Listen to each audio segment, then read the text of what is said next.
వివాదాస్పదంగా మారిన ఉండవల్లి గ్రామ సభ హాట్ గా జరిగింది.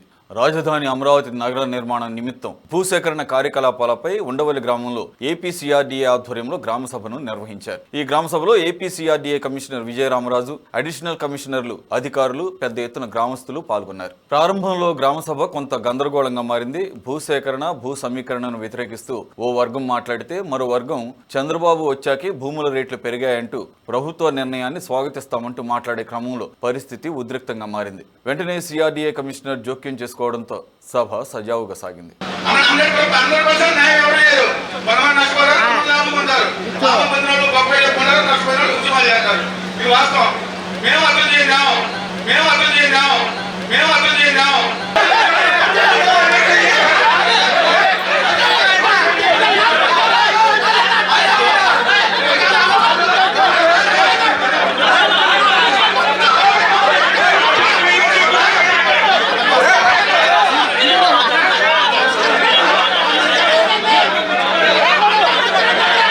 రైతులు చెప్పిన ప్రతి సమస్యను నోట్ చేసుకున్న సిఆర్డీఏ కమిషనర్ విజయరామరాజు సమస్యలన్నింటినీ పరిష్కరిస్తామని హామీ ఇచ్చారు. రాజధాని నగరంలో నిర్మిస్తున్న రహదారులు, ఎల్పీఎస్ జోన్స్, పంపింగ్ స్టేషన్ తదితర అభివృద్ధి ప్రాజెక్టుల నిమిత్తం భూ సమీకరణ చేపట్టామని, సమీకరణకు కొందరు రైతులు, భూ యజమానులు ముందుకు రానుందున రైతులతో పలుమార్లు చర్చించిన అనంతరం నిర్ణీత విధానంలో మాత్రమే ఇటీవల భూసేకరణ ప్రక్రియపై నోటిఫికేషన్ విడుదల చేశామని కమిషనర్ గ్రామస్తులకు వివరించారు. భూ సమీకరణలో పాల్గొనేందుకు రైతులకు ఇప్పటికీ అవకాశం ఉందని, ఇటీవల విడుదల చేసిన భూసేకరణ ప్రకటనలో పేర్లు ఉన్నప్పటికీ సంబంధిత రైతులు నిర్ణీత గడువులోపు భూ సమీకరణలో పాల్గొనేందుకు అవకాశం ఉందని కమిషనర్ గ్రామ సభలో స్పష్టం చేశారు. ఆల్మోస్ట్ 29 గ్రామాల్లో కూడా ఈ రోజుకి 25 గ్రామాల్లో మనం గ్రామ సభలు కంప్లీట్ చేసుకుంటూ, ఇది ఓన్లీ నోటిఫికేషన్ ఇచ్చాయని కాకుండా ఒకవేళ ఇంకేమైనా అంశాలు మా దృష్టికి రావాలన్నా సిఆర్డీ తరఫున మేము నోట్ చేసుకుని దాన్ని పరిష్కరించడానికి ప్రయత్నించడానికి కూడా ఏర్పాట్లు చేశామని తెలుస్తూ, మా వరకు కూడా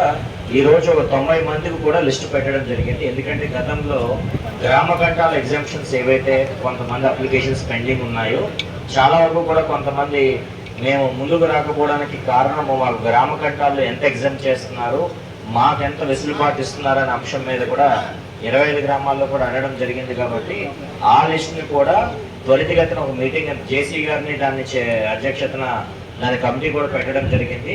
సో ఆ కమిటీ ఏంటంటే ఈ గ్రామ సభ అయిన తర్వాత ఎవరు ఎప్పుడు ఎందుకు వస్తున్నారనే అంశం రైతులందరికీ గ్రామస్తులు గ్రామ సభలో వెల్లడించిన అంక భూముల సమస్యలను ప్రభుత్వ ఆదేశానుసారం పరిష్కరిస్తామన్నారు. ఉండవల్లి గ్రామంలో సైతం ప్రముఖ విద్య, వైద్య తదితర సంస్థలను ఏర్పాటు చేయాలని స్థానికులు చేసిన విజ్ఞప్తిని పరిశీలిస్తామని కమిషనర్ చెప్పారు. మొత్తానికి ఎంతో ఉత్కంఠతో జరిగిన ఉండవల్లి గ్రామ సభ సజావుగా జరిగింది. దీనిపై ఉండవల్లి గ్రామస్తుల రియాక్షన్ ఏంటో చూద్దాం. కల్లం సాంబ్రేట్ ఉండవల్లి గ్రామం. మొన్న మేము ల్యాండ్ ఎక్విజిషన్, ల్యాండ్ పూలింగ్ సలహా కోసం పెట్టారు. కింద స్థాయి ఉద్యోగస్తుల వల్లనే ల్యాండ్ పూలింగ్ డిలేట్ అవుతుంది. మేమేం కోరుతున్నామంటే ఈ మీటింగ్లో సీఎం గారి దగ్గరికి ఒక 10 మంది రైతుల్ని సీఎం గారి దగ్గరికి కలిపి తీసుకెళ్తే ఈ ప్రాబ్లం సాల్వ్ అవుతుంది. ఇప్పుడు సీడాక్స్ రోడ్డు కావాల్సిన పొలం దగ్గరగా అయిపోయింది. కొండవీటి వాగు పొలం కొంతవరకు సాల్వ్ అయింది. L1 రోడ్డు అని ఒకటి పెట్టారు. ఆల్రెడీ L1 రోడ్డుకి అవకడ ఉండవల్లి సెంటర్ పర్లంగ దూరంలో L1 రోడ్డు ఆల్రెడీ 160 మీటర్ల L1 రోడ్డు ఉంది. మళ్ళీ L1 రోడ్డు పెట్టారు. ఈ L1 రోడ్డుకి ఏమైందంటే L1 రోడ్డుకి 160 అడుగులు అడుగుతున్నారు. L1 రోడ్డుకి 160 అడుగులు అవసరం. ఆల్రెడీ పక్కన ల్యాండ్ ఉంది. ఇరిగేషన్ డిపార్ట్మెంట్కి 15 కోట్లు ఖర్చు పెట్టుకుంటే L1 రోడ్డు సాల్వ్ అయిపోయింది. ఎలా సాల్వ్ అవుతుంది అంటే పైప్ లైన్ తెనాలికి, గుంటూరుకి, మంగళగిరికి మంచినీళ్ళకి వేశారు. అది ఆల్రెడీ ఫెయిల్ అయింది. ఆల్రెడీ రాజధానిలో నుంచి వాళ్ళందరికీ ఏరే సపరేట్ వాటర్ ఇస్తున్నారు. ఆ వాటర్ ఇచ్చుకునేటప్పుడు ఆ వాటర్ పాయింట్ నడుపుకొని ఈ 15 కోట్లు కనుక ఖర్చు పెట్టి ఆ పైప్ లైన్ కనుక ఎస్టిమేషన్ ఇవ్వగలిగితే వీళ్ళకి సాల్వ్ అవుద్ది. అన్ని L1 రోడ్డు వేసుకోవచ్చు, సీడాక్స్ రోడ్డు వేసుకోవచ్చు, కొండవీటి వాగు వేసుకోవచ్చు. మిగతా ల్యాండ్ ఏది ఉంది రైతులు కూకోబెట్టి సీఎం గారు పిలిపించి ల్యాండ్ రైతుల్ని రోజు 10 మందిని కూర్చోబెట్టి కూకోబెట్టి మాట్లాడి వాళ్ళకి ఏం కావాలో పిలిచి సెటిల్ చేస్తే అయిపోయింది. ఇప్పుడు ఎలా ఉంది, మీటింగ్ పెడుతున్నారు, ఒకళ్ళు తిట్టుకుంటున్నారు, లేచిపోతున్నారు. గత 12 సంవత్సరాల నుంచి ఇదే మీటింగ్ జరుగుతుంది, ఇదే తిట్టుకుంటం జరుగుతుంది, ఇట్లా లేచిపోతున్నారు. ఇదైతే సాల్వ్ అవుతుంది. ఇప్పుడు చూసేవాళ్ళు ఏమనుకుంటున్నారు, ఒక వ్యక్తిగా ఒక కులంగా బయట డిబేట్లో కూకుంటున్నారు. వాళ్ళకి ఏం పని పాట ఉండదు, వాళ్ళు ఏం చేస్తారో వాళ్ళకి తెలియదు, ఎందుకు డిబేట్లు పెడతారో వాళ్ళకి తెలియదు. వాడు రైతు కాదు, ఈడు రైతు కాదు అంటాడు. ఆయన రైతు కాదు. మొన్న ఆయన ఉంటాడు పెద్ద ఆయన పేరు చెబితే మళ్ళీ ఏమన్నా ST కేసులను పెట్టిస్తాను రాంకోటి గారంట. ఆయన ఏమంటున్నాడు, వాళ్ళు రైతులే కాదు బోకర్లో బినామీలు వైసీపీ అయితే మాకేమైనా మూట ఇస్తాడా, తెలుగుదేశం అయితే మాకేమైనా మూట ఇస్తాడా, మాకేమైనా అధికారం వస్తే మాకేమైనా సీట్ ఇస్తాడా, మేము వెళ్ళి పోటీ చేస్తామా, పోటీ చేస్తే మేము గెలుస్తామా, ఊళ్ళో వార్డు నెంబర్కే గెలము, మాకు ఏమైనా సీట్ ఇస్తాడు ఆయన. కాకపోతే సీఎం గారి దగ్గరికి లోకేష్ గారికి కలపలేదు కాబట్టి ఈ రైతులు కోపంతో పోయి ఆయనకి ఏమైనా చెప్పారు. ఆయనకి ఎందుకు చెప్పారో, మేము కోర్టుకు వెళ్తున్నాం, సిఆర్డీ ఆఫీసులో మమ్మల్ని పట్టించుకుంటలేదు, కోర్టుకు వెళ్తాను, నీ దగ్గర లాయర్లు తెలిసిన వాళ్ళు ఉంటారు కదా, నువ్వేమన్నా లాయర్తో ఏమన్నా మాకు ఏమన్నా ఉపయోగపడతామని చెప్పి ఆయన దగ్గరికి పోయాం. కానీ లేదా ఆయన వచ్చి గతంలో 5 ఏళ్ళు ఆయన మినాయించింది లేదు, ఇప్పుడు ఉండాయని ఈయన మినాయించేది లేదు. ఒక సబ్జెక్ట్ అనేది ఏంటంటే ఒక ప్రాసెస్ పెట్టినాక ప్రాసెస్ పక్కన నడవాల్సింది. ఏ గవర్నమెంట్ రాని ఎవరు రాని ముఖ్యమంత్రులు మారని ఆ సబ్జెక్ట్ అనేది మారదు, ఆ డిబేట్ మారదు. మా సీఎం గారికి ఇదే ఊరు ఇదే స్కూల్లో ఓటేస్తారు. మా సీఎం గారు మా ఉండవల్లి మా రైతుల్ని 10 మందిలో 15 మందిలో వీలు చూసుకొని ఆయన పిలిచి మాట్లాడితే ఇది ఊరికే సాల్వ్ అవుద్ది. సీఎం గారు ఏం చేస్తున్నారు, ఇచ్చిన రైతులను పిలిచి మీటింగ్ పెట్టాడు. ఇచ్చిన డాడీకి పోతాడు, ఇచ్చిన రైతు మీటింగ్ పెట్టగా ఇవ్వాల్సిన పిలిచి నీ బాధ ఏంట్రా బాబు, నువ్వు ఏం కావాలి నీకు అని కూకోబెట్టి సీఎం గారు భరోసా అయితే సాల్వ్ అవుద్ది. ఆయన భరోసా ఇలా ఈ ఆఫీసర్లు వస్తారో ఎవడెవడో ఒకళ్ళు వస్తారో ఎవరు ఏమంటారో తెలియదు, ఏ రోజు పోతారో తెలియదు. నేను ఎప్పుడు 12 సంవత్సరాలు మా ఫ్రెండ్కి ఒకటి అమెరికా అంటే పొలం కొని పెట్టాం 3 ఎకరాలు ఉండవాళ్ళు. ఇవాళ వాడి ఫ్లాట్ ఇలా వాడి ఫ్లాట్ ఆడ తెలియదు, వాడి కౌలు ఇట్లా ఎవడు నమ్మకం నీకు పొలం పూలింగ్ ఇస్తారో, నీకు పూలింగ్ నమ్మకం ఏది? సీఎం గారు పిలిచి కూర్చోబెడితే సీఎం గారి దృష్టికి తీసుకెళ్తే ప్రాబ్లం అవుద్ది. ఇప్పుడు నాకు ప్రాబ్లం ఏంటి, ఈయన ఉన్నాడు ఈ నీటిలో నీకేం కావాలి, సరే నీకు మంచి ఫ్లాట్ కావాలా, నీకు డబ్బులు కావాలా, ఏం కావాలి, 10 సెంట్ ఉంది, సరే ఎంత కొంత తీసుకో, కూకబెట్టి సెటిల్ చేయి.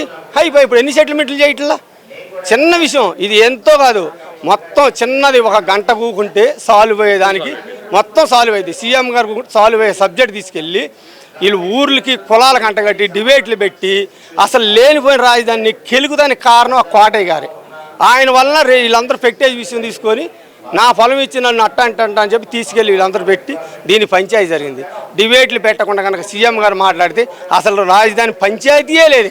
కృష్ణ అని ఉండవల్లి రైతు. నేను 2014 రాష్ట్ర విభజన తర్వాత ఏదైతే సిఆర్డీ 29 గ్రామాల రాజధాని ప్రకటించిన తర్వాత మొదటిసారిగా మేము లేక్యూ హైదరాబాద్లో లేక్యూకి వెళ్ళామండి బాబు గారిని కలవడానికి.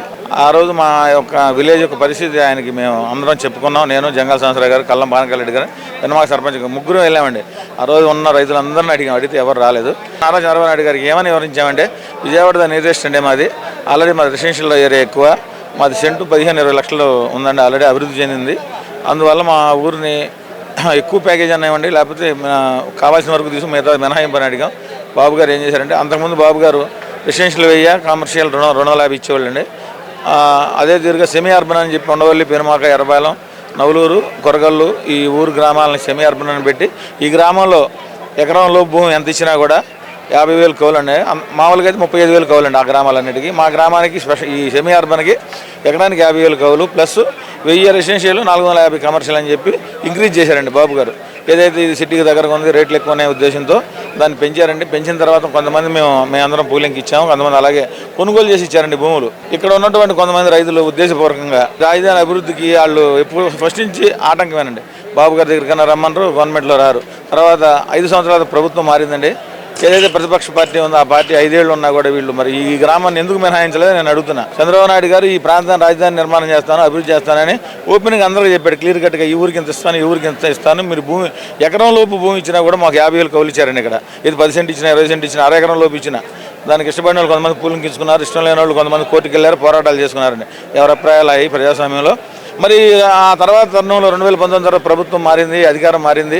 మరి ఆ ప్రభుత్వం 5 ఏళ్ళు ఎందుకు పట్టించుకోలేదు? ఇక్కడ అదేమన్నా ఇక్కడ ఉన్న నాయకులు మరి దీన్ని మినహాయింపు ఎందుకు కోరలేదు?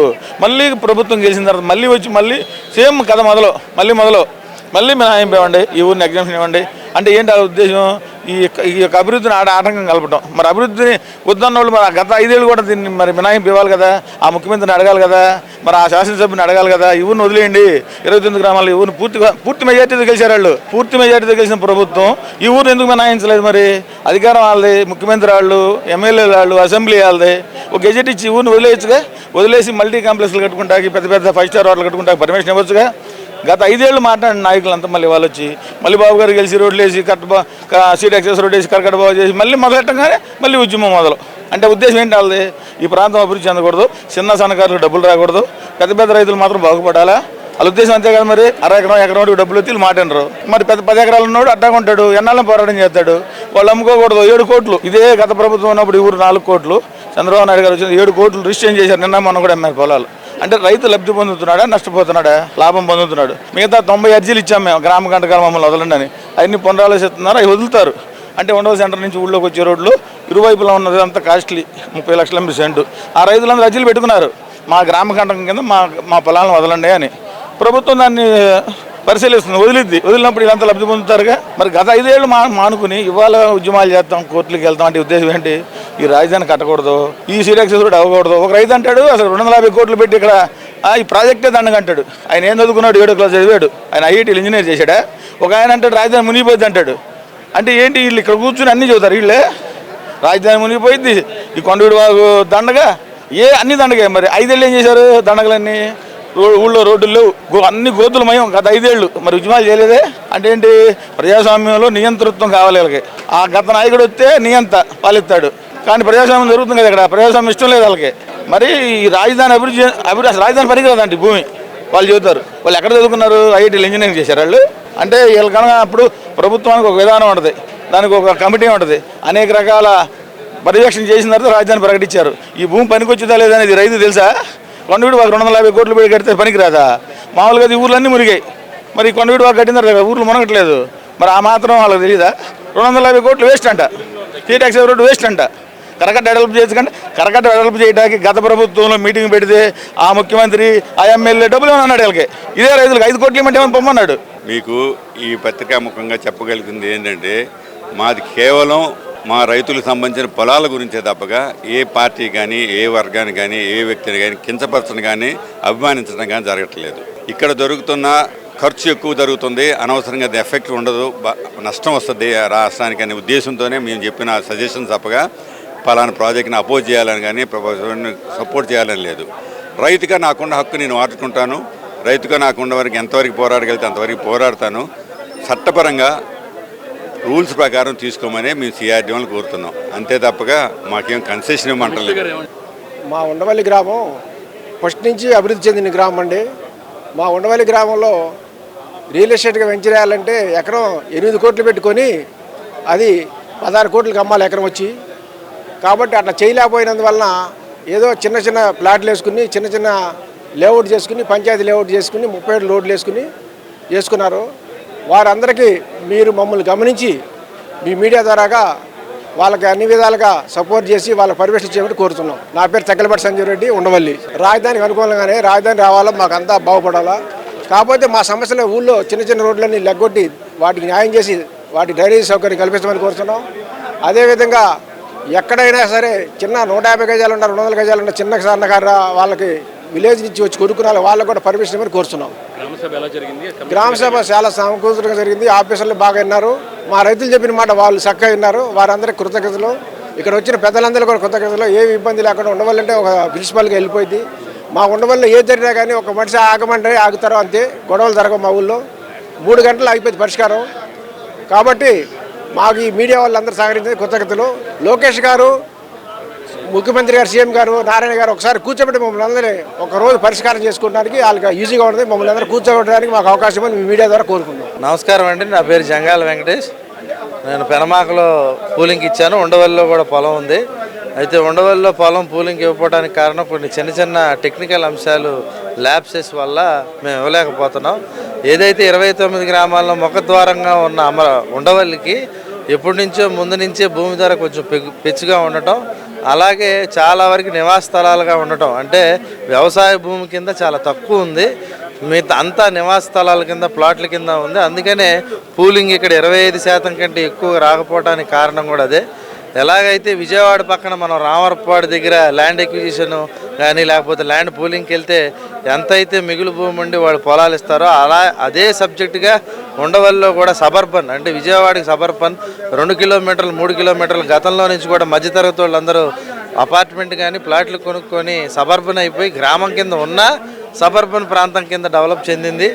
సో ఆ ప్రాంతం దానివల్ల ఈ చిన్న చిన్న టెక్నికల్ ల్యాబ్సెస్ రైతులకు కావాల్సిన 29 గ్రామాల్లో యాంబిషన్స్ 28 గ్రామాలు ఒక రకంగా ఉంటే ఉండవల్లి రైతులకు ఒక రకంగా ఉన్నాయి. వాటిని అడ్రస్ చేయడానికి ప్రభుత్వ పెద్దలు కానీ మంత్రివర్గంలో ఉన్న సభ్యులు కానీ వాళ్ళు జోక్యం చేసుకొని ఆ ల్యాబ్సెస్ని కనుక పూడ్చితే ఖచ్చితంగా ఈ అభివృద్ధి చెందిద్దని ఈ రోడ్ల సమస్య కానీ సీడ్ యాక్సిస్ రోడ్డు సమస్య కానీ లేకపోతే ఇంటర్నల్ రోడ్ల సమస్య కానీ అన్ని సమస్యలు వాళ్ళ జోక్యంతో తీరతాయనేది ఈ సందర్భంగా మేము తెలియజేస్తాం. ఇవ్వాల్సిన ఉండవల్లి భూమి ఇవ్వడానికి సిద్ధంగా ఉన్నారు. ఇలాంటి ఏవైతే వాళ్ళ ఆశయాలు అభిరుచులు ఉన్నాయో వాటిని అడ్రస్ చేస్తే కనుక ఖచ్చితంగా ఇవ్వడానికి సిద్ధంగా ఉన్నారు. ప్రభుత్వానికి వ్యతిరేకంగా నేను భూములు ఇవ్వమనేది ఎవ్వరు అనట్లా. ఈరోజు సామాజిక వర్గాలతో సంబంధం లేకుండా పార్టీ సంబంధం లేకుండా ఎవరైతే అధికారు కానీ మంత్రి గారు కానీ ఖచ్చితమైన హామీ నిర్దిష్టమైన హామీ ఇస్తే కనుక వాళ్ళు సుముఖంగా ఇచ్చి డెవలప్మెంట్కి దోహదపడటానికి ఖచ్చితంగా 100% ఉన్నారు. నిర్మాణాలు ఎలా జరుగుతుంది అమరావతిలో, ఎలా ఉందండి నిర్మాణాలు మనం గమనించినట్లయితే 3 షిఫ్టుల్లో జరుగుతున్నాయి. అంటే ఏ ప్రాంతంలో కూడా ఏదో ఒక పోలవరం ప్రాజెక్టులో కూడా 3 షిఫ్టుల్లో జరుగుతుందో లేదో మనకు తెలియదు. కానీ అమరావతి రాజధాని ప్రాంతంలో ఇన్ఫ్రాస్ట్రక్చర్ డెవలప్మెంట్ దాదాపు 10,000 మంది పైగా కార్మికులు ఇక్కడ పనిచేస్తున్నారు. మీరు చూస్తే ఈ గుంటూరు విజయవాడ జిల్లాలో ఫస్ట్ నుంచి ఎడ్యుకేషన్ హబ్స్ అవ్వటం, ఎస్ఆర్ఎం యూనివర్సిటీ, విట్ యూనివర్సిటీ, మొన్న బిట్స్ పిలానీ కూడా వెంకటపాలెం దగ్గరలోకి రావటం, అంటే ఎడ్యుకేషన్ హబ్తో పాటు తర్వాత సాఫ్ట్వేర్ హబ్ అవ్వటం, లేకపోతే దాని అనుసంధానంగా క్వాంటమ్ వ్యాలీకి సంబంధించిన సెటప్ రావటం, వీటన్నిటికీ అభివృద్ధి పనులు మాత్రం శరవేగంగా జరుగుతున్నాయి.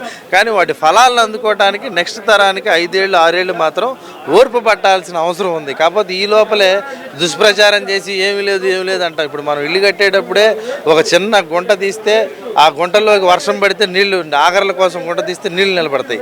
ఆ నీళ్ళని చూపించి ఎంతసేపు రాజధానిలో నీళ్ళు నిలబడ్డాయి, గుంటూరులో నిలబడవా, లేకపోతే విశాఖపట్నంలో నిలబడవా, లేకపోతే తిరుపతిలో నిలబడవా?